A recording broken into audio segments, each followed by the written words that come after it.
Hi hello world മിച്ചിൻ്റെ പുതിയൊരു വീഡിയോയിലേക്ക് എല്ലാവർക്കും സ്വാഗതം. അപ്പോൾ നമ്മൾ ഇന്ന് ഡിസ്കസ് ചെയ്യാൻ പോകുന്നത് അക്കാഡമിക് റൈറ്റിങ്ങിൻ്റെ ക്വസ്റ്റ്യൻ പേപ്പറാണ്. ഞാൻ ഉദ്ദേശിക്കുന്നത് 2 മാർക്ക് ക്വസ്റ്റ്യൻസ് ഡിസ്കസ് ചെയ്യാനാട്ടോ അധികം. കാരണം എന്താ വെച്ചാൽ കുറച്ചും കൂടി അതായിരിക്കും നല്ലത് തോന്നുന്നു. 5 മാർക്കും 10 ഒക്കെ നിങ്ങളെ രീതിക്ക് എഴുതാം. ഞാൻ നോക്കട്ടെ, സമയത്തിനനുസരിച്ച് നമുക്കത് തീരുമാനിക്കാം. ഇതിപ്പം ലാസ്റ്റ് ഡേ ആയിപ്പോയില്ലേ, അപ്പം നമുക്ക് സമയത്തിനനുസരിച്ച് നമ്മുടെ ടൈമിങ്ങിനനുസരിച്ചൊക്കെ നോക്കാം. ഇപ്പം എൻ്റെ അടുത്തുള്ള ക്വസ്റ്റ്യൻ പേപ്പേഴ്സിലെ 2 മാർക്ക് ക്വസ്റ്റ്യൻസ് മൊത്തം നമ്മൾ നോക്കും. ഓക്കെ, അതാണ് ഞാൻ ഉദ്ദേശിക്കുന്നത്. എത്രത്തോളം എത്തും എന്നുള്ളത് നോക്കണം. കാരണം നല്ല മഴയും പ്രശ്നങ്ങളൊക്കെ ഉണ്ട്. അപ്പോൾ അതും കൂടി നോക്കണമല്ലോ, നമുക്ക് അപ്ലോഡ് ചെയ്യാൻ നെറ്റും കാര്യങ്ങളൊക്കെ വേണമല്ലോ, അതുകൊണ്ടാട്ടോ. അപ്പം നമ്മൾ 2 മാർക്ക് ക്വസ്റ്റ്യൻസ് ഇതാണ്. ഇത് ഏകദേശം 15 ക്വസ്റ്റ്യൻ ഉണ്ട്. ഇതിൽ ക്വസ്റ്റ്യൻ നിങ്ങൾക്ക് എത്രത്തോളം ക്ലിയർ ആവുമെന്ന് എനിക്കറിയില്ല, അതുകൊണ്ട് ഞാൻ ക്വസ്റ്റ്യൻ വായിക്കുന്നുണ്ട്. പിന്നെ ഇതിൻ്റെ ഒരു PDF ഉണ്ടാക്കിയിട്ട് ഞാൻ താഴെ അപ്ലോഡ് ചെയ്യാം. Okay, first question, how does critical thinking benefit and academic writing? ഇത് ഫസ്റ്റ് ചാപ്റ്ററിൽ തന്നെയുള്ള ക്വസ്റ്റ്യൻ ആണ്. എങ്ങനെയാണ് ക്രിട്ടിക്കൽ റൈറ്റിംഗ് ഒരു അക്കാഡമിക് റൈറ്ററിനെ ബെനിഫിറ്റ് ചെയ്യുന്നത് എന്നുള്ളതാണ് ഫസ്റ്റ് ക്വസ്റ്റ്യൻ. അപ്പം അത് getting ready to learn academic writing എന്ന് പറയുന്ന സെക്ഷനിലാണ് വരുന്നത്. നമ്മൾ ഏകദേശം ഒരു 6 സ്റ്റെപ്സ് പറയുന്നുണ്ട്. എന്താണ്? Start free writing, keep a journal, reading and writing, think critically, പിന്നെ അത് കഴിഞ്ഞ് കഴിഞ്ഞാൽ develop research skills, last learn the language of your discipline. അങ്ങനെ 6 എണ്ണമാണ് പറയുന്നത്. ഒന്നും കൂടി വേഗം പറയാം. Start free writing, keep a journal, reading and writing, think critically, develop research skills, അതേപോലെ തന്നെ learn language of A discipline. അപ്പം ഈ 6 സ്റ്റെപ്സിനെ നമുക്ക് 5 മാർക്കിന് ക്വസ്റ്റ്യൻ ആയിട്ട് കാണാറുണ്ട് കേട്ടോ. അല്ലെങ്കിൽ അതിൽ ഓരോന്നായിട്ട് എടുത്ത് ചോദിക്കാറുണ്ട്. കീപ്പ് എ ജേർണൽ കൊണ്ട് എന്താണ്, സ്റ്റാർട്ട് ഫ്രീ റൈറ്റിംഗ് കൊണ്ട് എങ്ങനെയാണ് ഉപകാരപ്പെടുന്നത്, തിങ്ക് ക്രിറ്റിക്കലി കൊണ്ട് എങ്ങനെയാണ് ഉപകാരപ്പെടുന്നതെന്ന് ചോദിക്കാറുണ്ട്. അപ്പം how does critical thinking benefit and academic writing എന്നായിരുന്നു നമ്മുടെ ക്വസ്റ്റ്യൻ. അപ്പം അതിനുള്ള ആൻസർ എന്ന് പറഞ്ഞാൽ to write well it is essential to think clearly. അപ്പോൾ നമുക്കൊരു കാര്യം നല്ലോണം എഴുതണമെങ്കിൽ നമ്മൾ നല്ല ക്ലിയർലി അതിനെപ്പറ്റി ചിന്തിക്കണം. അപ്പോൾ critical thinking as a process of inspecting something closely and reflecting on it. Critical thinking എന്ന് പറഞ്ഞു കഴിഞ്ഞാൽ നമ്മളൊരു സാധനത്തിനെ പറ്റിയിട്ട് നല്ലോണം പഠിക്കുകയാണ്, ഇൻസ്പെക്റ്റ് ചെയ്യുകയാണ്, അതിനുശേഷം അത് റിഫ്ലക്റ്റ് ചെയ്യുക. അതാണ് ക്രിറ്റിക്കൽ തിങ്കിങ് എന്ന് പറയുന്നത്. അപ്പോൾ റൈറ്റിങ്ങും തിങ്കിങ്ങും എന്താണ്? കോംപ്ലിമെൻ്റ് ആണ്. ഒന്നുണ്ടെങ്കിലേ ഒന്നുള്ളൂ എന്ന രീതിയിലാണ്. നമ്മൾ എഴുതും തോറും നമ്മുടെ തിങ്കിങ് കപ്പാസിറ്റി കൂടും. തിങ്ക് ചെയ്യുന്നത് നമ്മൾ ചിന്തിക്കും തോറും നമ്മളെ എഴുത്തിൻ്റെ ക്വാളിറ്റിയും കൂടും എന്നാണ് പറയുന്നത്. അപ്പം 2 മാർക്കിനല്ലേ, അപ്പോൾ അത്രയൊക്കെ എഴുതിയാൽ മതിയാവും കേട്ടോ. അതാണ് ഫസ്റ്റ് ക്വസ്റ്റ്യൻ്റെ ആൻസർ. അടുത്ത question, what do you mean by non academic writing? അതത്ര നോൺ അക്കാഡമിക് റൈറ്റിംഗ് എന്ന് പറഞ്ഞു കഴിഞ്ഞാൽ കോളേജ് പേർപ്പസിനൊന്നും വേണ്ടി തരുന്ന റൈറ്റിംഗ് അല്ല. അത് ജസ്റ്റ് എന്താ പറയുക, അങ്ങനെ personal feeling, self expression, creative റിഫ്ലക്ഷനൊക്കെ വേണ്ടിയിട്ട് തരുന്ന ഒരു എക്സ്പെരിമെൻ്റ് ആണ്. അപ്പോൾ നോൺ അക്കാഡമിക് റൈറ്റിങ്ങിനെ പറ്റിയിട്ട് അത്രത്തോളം ഒന്നും നമുക്ക് എവിടെയും മെൻഷൻ ചെയ്തിട്ടില്ല. അപ്പോൾ നോൺ അക്കാഡമിക് റൈറ്റിംഗ് എന്തെല്ലാമെന്ന് എഴുതുക, നമ്മൾ നമ്മുടേതായ ഒരു രീതിയിൽ എഴുതുക. നോൺ അക്കാഡമിക് റൈറ്റിംഗ് എന്ന് പറഞ്ഞു കഴിഞ്ഞാൽ ഒരു ഒഫീഷ്യലായിട്ട് അല്ലെങ്കിൽ ഒരു കോളേജിൻ്റെ വേണ്ടിയിട്ട് എഴുതുന്നതല്ല. സിമ്പിളായിട്ട് നമ്മുടെ പേഴ്സണൽ ഫീലിംഗ്, അല്ലെങ്കിൽ ഒരു ഡയറി, ലെറ്റർ, അല്ലെങ്കിൽ നമുക്ക് എന്ത് പറയാം, ഫിക്ഷൻ. അപ്പോൾ നോൺ അക്കാഡമിക് റൈറ്റിങ്ങിന് 2-3 എക്സാമ്പിളൊക്കെ എഴുതി. അതേപോലെ തന്നെ ഇപ്പം എന്താ പറയുക, ന്യൂസ് പേപ്പർ, മാഗസിനൊക്കെ നോൺ അക്കാഡമിക് ആണ്. അപ്പം അങ്ങനെ 2-3 എക്സാമ്പിൾസ് ഒക്കെ എഴുതുക. അതേപോലെ തന്നെ നമ്മുടെ ആ നോൺ അക്കാഡമിക് എക്സയുടെ ഡിഫറൻസ് പറയുന്ന ആ സ്ഥലമില്ലേ, അവിടെ നിന്ന് കുറച്ച് കാര്യങ്ങളും എഴുതുക. നോൺ അക്കാഡമിക് റൈറ്റിംഗ് എന്ന് പറഞ്ഞു കഴിഞ്ഞാൽ അത് നോൺ ടെക്നിക്കലാണ്. അതിൽ നമുക്ക് സിമ്പിൾ വൊക്കാബുലറി ഉപയോഗിക്കാം. അതേപോലെ തന്നെ അതിൽ പ്രത്യേകിച്ച് നമ്മൾ എന്ത് കൊടുക്കണ്ട, ഈ ഒരു ബിബ്ലിയോഗ്രഫി അല്ലെങ്കിൽ ഒരു കറക്റ്റ് കൺക്ലൂഷൻ, അങ്ങനത്തെ കാര്യങ്ങളൊന്നും കൊടുക്കണ്ട. നമുക്ക് ഒരു ഐഡിയനെ എങ്ങനെ വേണമെങ്കിലും എക്സ്പ്രസ് ചെയ്യുക. അതേപോലെ തന്നെ നമുക്ക് എന്താ പറയുക, I think, in my view എന്നുള്ള വാക്കുകളൊക്കെ ഉപയോഗിക്കുക. അങ്ങനെ ഒരു കുറച്ച് നിങ്ങൾക്ക് ഓർമ്മയിൽ നിൽക്കുന്ന കുറച്ച് പോയിൻറ്റ്സ് എടുത്തിട്ട് അതിൽ ആഡ് ചെയ്തിട്ട് എഴുതുക കേട്ടോ.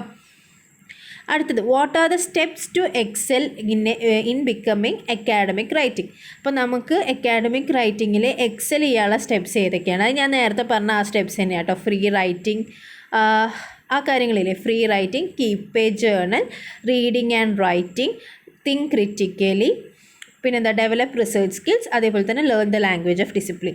അതന്നെ അതിൽ വരിക. പിന്നെ what are the 3 major processes preceding the submission of an academic assignment?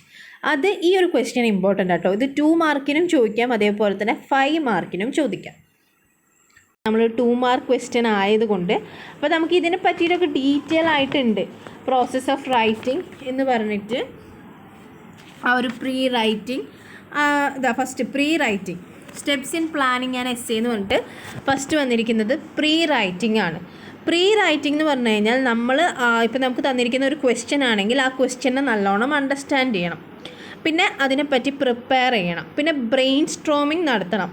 Brain storming എന്താണെന്ന് ചോദിക്കുക, അത് ഞാൻ ഇത് കഴിഞ്ഞിട്ട് പറഞ്ഞുതരാം.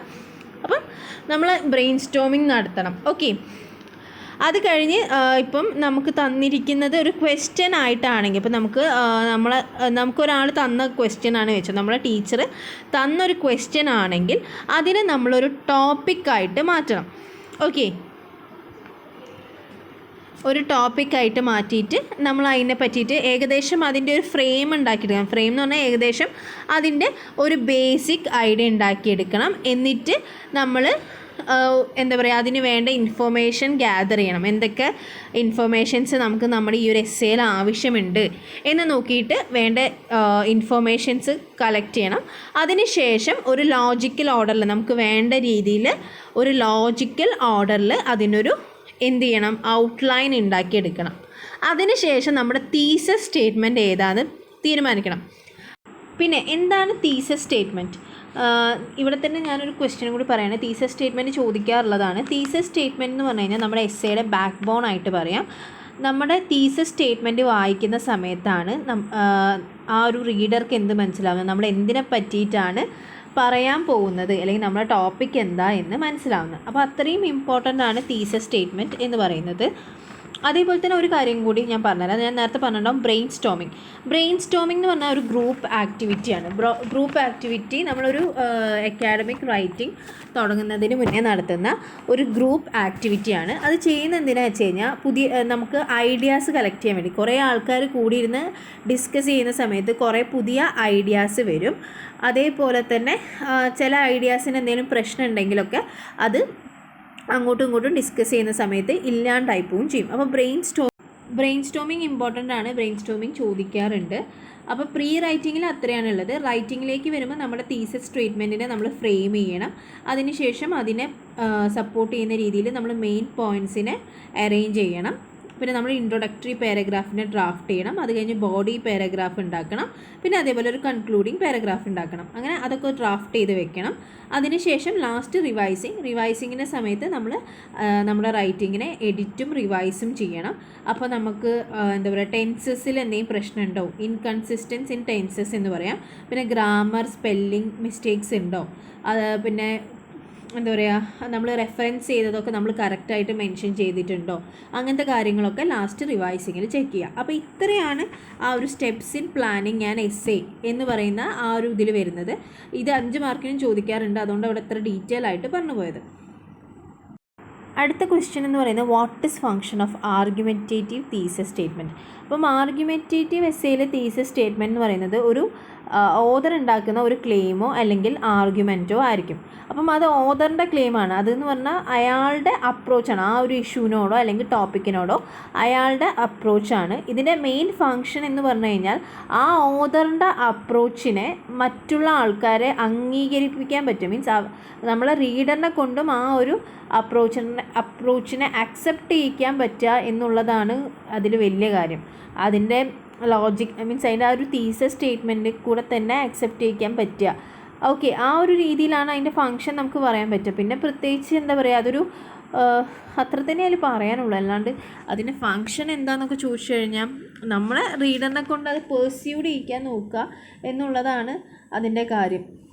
ഓക്കെ, വേറെ ഇപ്പം അതിന് അങ്ങനൊരു എന്താ പറയുക, അതിൻ്റെ ഫങ്ഷനായിട്ട് പറയുന്നില്ല. മെയിൻലി ഇതൊക്കെയാണ് കാര്യം. നമ്മുടെ തീസസ് എടുക്കുക, ആ തീസസിനെ സപ്പോർട്ട് ചെയ്തിട്ട് നമ്മൾ ബോഡി പാരഗ്രാഫ് ഉണ്ടാക്കുക, എന്നിട്ട് നമ്മൾ റീഡറിനെ കൊണ്ട് അതൊരു ആക്സെപ്റ്റ് ചെയ്യുന്ന രീതിയിൽ ആക്കിയെടുക്കാൻ മാക്സിമം നോക്കുക. ഓക്കെ, അടുത്തത് what do you mean by characters in narrative. Narrative essays ഉണ്ടല്ലോ. നറേറ്റീവ് എസ്സേ എന്ന് പറയുമ്പോൾ എങ്ങനെയാണ്, നമുക്ക് ഒരു കാര്യത്തിന് എങ്ങനെ ഒരു കഥ പറയുന്ന പോലെയൊക്കെ പറയാം. പക്ഷേ കഥ എന്നല്ല, കുറച്ചും കൂടി ഒന്നിങ്ങനെ ഒരു സീക്വൻസ് ഓഫ് ഇവൻറ്റ്സ് അല്ലെങ്കിൽ തോട്ട്സ് കൂടെ നമുക്ക് ഇപ്പം നമ്മൾ ഒരാളെ പറ്റി പറയാം. അപ്പോൾ അത് ആ ഒരു സീക്വൻസ് ഓഫ് ഇവൻറ്റ്സ്, അയാളെ ചെറുപ്പകാലം മുതൽ പിന്നെ അയാളെ ടീനേജ്, അങ്ങനെ ഒരു സീക്വൻസ് ഓഫ് സെക്ഷൻസ് കൂടെ അല്ലെങ്കിൽ ഒരു സീക്വൻസ് ഓഫ് ഇവൻറ്റ്സ് കൂടെ കടന്നു പോയിട്ട് വേണം നമുക്ക് നറേറ്റീവ് എസ്സേനെ പറ്റി പറയാം. ജസ്റ്റ് ഒരു ഇൻട്രൊഡക്ഷൻ പറഞ്ഞു എന്നേ ഉള്ളൂ കേട്ടോ. അപ്പോൾ നമ്മളുടെ ക്വസ്റ്റ്യൻ ഇതാണ്, what do you mean by characters in narrative? അപ്പോൾ ക്യാരക്ടേഴ്സ് ഇൻ നറേറ്റീവ് എന്നാണ് രണ്ട് രീതിയിൽ ചോദിക്കാറുണ്ട്. ക്യാരക്ടറിസ്റ്റിക്സ് ഇൻ നറേറ്റീവ് എന്നാണ് ചോദ്യമെങ്കിൽ ഇത് ക്യാരക്ടേഴ്സാണ്. ക്യാരക്ടറിസ്റ്റിക്സ് ഇൻ നറേറ്റീവ് എന്നാണ് ചോദിക്കുന്നതെങ്കിൽ നിങ്ങൾ എഴുതേണ്ടത് അതിൽ വരുന്ന ക്യാരക്ടറിസ്റ്റിക്സ് അത് ഏതൊക്കെയാണ്? പ്ലോട്ട്, സെറ്റിംഗ്, ക്യാരക്ടേഴ്സ്, അതേപോലെ തന്നെ conflict resolution, point of view, അതാണ് എഴുതേണ്ടത്. അതിനൊരു ഷോർട്ട് ഞാനിവിടെ എഴുതി വെച്ചത് PSC CRP എന്ന് എഴുതി വെച്ചിരിക്കുന്നത് കേട്ടോ. PSC എന്ന് പറയുമ്പോൾ പ്ലോട്ട്, സെറ്റിംഗ്, ക്യാരക്ടർ. CRP എന്ന് പറയുമ്പോൾ conflict resolution, point of view. അതാണ് നറേറ്റീവ് എസ്സേയിലെ എന്ത് ക്യാരക്ടറിസ്റ്റിക്സ് എന്ന് പറയുന്നത്. പക്ഷേ ഇവിടുത്തെ ക്വസ്റ്റ്യൻ അങ്ങനെയല്ല. What do you mean by characters in narrative essay? Narrative എസ്സേയിലെ ക്യാരക്ടേഴ്സ് കൊണ്ട് നിങ്ങൾ എന്താണ് ഉദ്ദേശിക്കുന്നത്? അപ്പോൾ ക്യാരക്ടേഴ്സ് എന്ന് പറഞ്ഞു കഴിഞ്ഞാൽ പീപ്പിൾ ഇൻ നറേറ്റീവ്, ആ ഒരു നറേറ്റീവ് എസ്സേയിലെ പീപ്പിളിനെയാണ് നമ്മൾ എന്താ പറയുക ക്യാരക്ടേഴ്സ് എന്ന് പറയാം. പീപ്പിൾ തന്നെ ആവണം എന്നില്ല, ഏതെങ്കിലും ഒരു സബ്ജക്റ്റാണ്. ഇപ്പോൾ നമ്മൾ ആൾക്കാരെ പറ്റി തന്നെ ആവണം എന്ന് എന്താ പറയുക നറേറ്റീവ് എസ്സേയിൽ പറയുന്നതെന്നില്ലല്ലോ. അപ്പോൾ ചിലപ്പോൾ ഏതെങ്കിലും ഒരു സബ്ജക്റ്റിനെ ആണെങ്കിൽ അപ്പോൾ നമുക്ക് subject or people in a നറേറ്റീവിനെയാണ് നമ്മൾ ക്യാരക്ടേഴ്സ് എന്ന് പറയുക. അതിനൊരു എക്സാമ്പിളായിട്ട് നമ്മൾ പറയുന്നത് ഒരു ക്യാരക്ടർ ഉണ്ടാവും, അതായിരിക്കും സെൻട്രൽ. ഇപ്പോൾ ഒരു ആളുണ്ടാവും, അതായിരിക്കും സെൻട്രൽ. അതിനെ നമ്മൾ പ്രൊട്ടോഗണിസ്റ്റ് എന്ന് വിളിക്കും. അതിനെ ഒപ്പോസ് ചെയ്തുകൊണ്ട് മീൻസ് അതിന് ഒരു നായകനുണ്ടാവും, നറേറ്റീവിൽ ഒരു നായകനുണ്ടാവും. അതേപോലെ തന്നെ അതിനെ ഒപ്പോസ് ചെയ്തിട്ട് ഒരു വില്ലനുണ്ടാവും. അതാണ് ശരിക്കും നറേറ്റീവ് എസ്സേയിലെ ക്യാരക്ടർ എന്ന് പറയുന്നത്. അടുത്ത ക്വസ്റ്റ്യൻ വന്നിരിക്കുന്നത് വാട്ട് ഈസ് ആൻ ആർഗ്യുമെൻറ്റ് എന്നാണ്. വാട്ട് ഈസ് ആൻ ആർഗ്യുമെൻറ്റ് എന്ന് ചോദിക്കുന്നതിന് ആൻസർ വരുന്നത് ആർഗ്യുമെൻറ്റേഷൻ എന്ന് പറഞ്ഞിട്ട് ഒരു ഹെഡിങ് ഉണ്ട്, അതിലാണ് 4th ചാപ്റ്ററിൽ. അപ്പം ആർഗ്യുമെൻറ്റ് എന്ന് പറഞ്ഞു കഴിഞ്ഞാൽ an opinion with valid or logic reason behind it.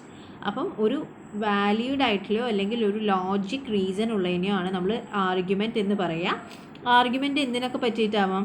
Politics, books, sports, മൂവീസിനെ പറ്റിയിട്ടൊക്കെ ആവാം. അത് അക്കാഡമിക് ആവാം, നോൺ അക്കാഡമിക് ആവാം. പിന്നെ ആർഗ്യുമെൻറ്റിൻ്റെ പേർപ്പസ് എന്ന് പറയുന്നത് നമ്മളെ ലിസണറിനെയോ റീഡറിനെയോ അത് വെച്ച് കൺവിൻസ് ചെയ്യുക എന്നുള്ളതാണ്. ഓക്കെ, അടുത്ത ക്വസ്റ്റ്യൻ എന്ന് പറഞ്ഞു കഴിഞ്ഞാൽ ഡെഫിനിഷൻ എന്ന് പറഞ്ഞു കഴിഞ്ഞാൽ definition as a way of explaining A word or phrase. ഒരു ഫ്രേസിനെയോ അല്ലെങ്കിൽ ഒരു വേർഡിനെയോ നമ്മൾ ഡിഫൈൻ ചെയ്യുന്നതിനാണ് നമ്മൾ ഡെഫിനിഷൻ എന്ന് പറയുക. ആ വേർഡ് എന്താ ഒരു ഒബ്ജക്റ്റ് ആവാം, ഒരു ഐഡിയ ആവാം, ഒരു കോൺസെപ്റ്റ് ആവാം, അല്ലെങ്കിൽ ഒരു ആളാവാം, എന്ത് വേണമെങ്കിലും ആവാം.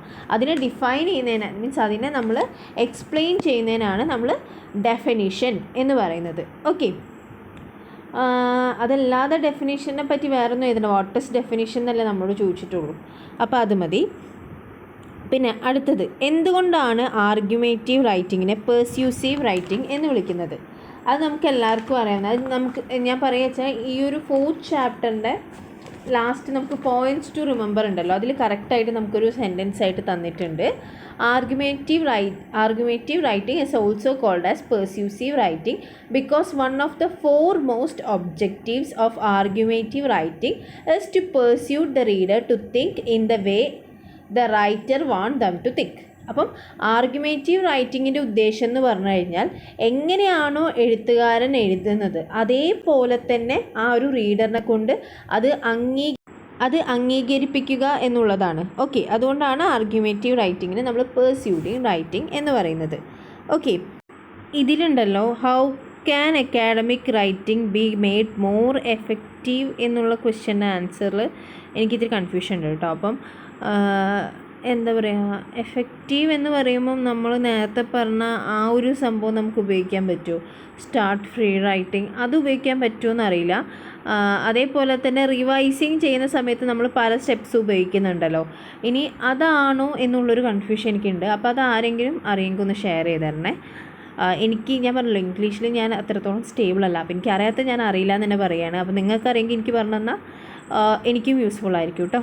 അപ്പോൾ ഇതാണ് question, how can academic writing be made more effective? Okay, അടുത്ത ക്വസ്റ്റ്യൻ എന്ന് പറയുന്നത് list a few words that are not gender specific expression.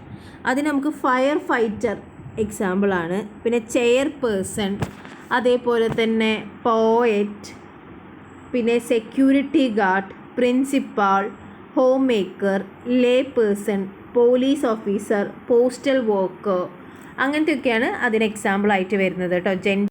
അടുത്ത question, what are the main function of discourse marker? Discourse മാർക്കറിൻ്റെ main function എന്താണെന്നാണ് അടുത്ത question വന്നിരിക്കുന്നത്. Discourse marker എന്ന് പറഞ്ഞു കഴിഞ്ഞാൽ വേർഡ്സ് ആണ്. Words like however, although, നെവർദലെസ്.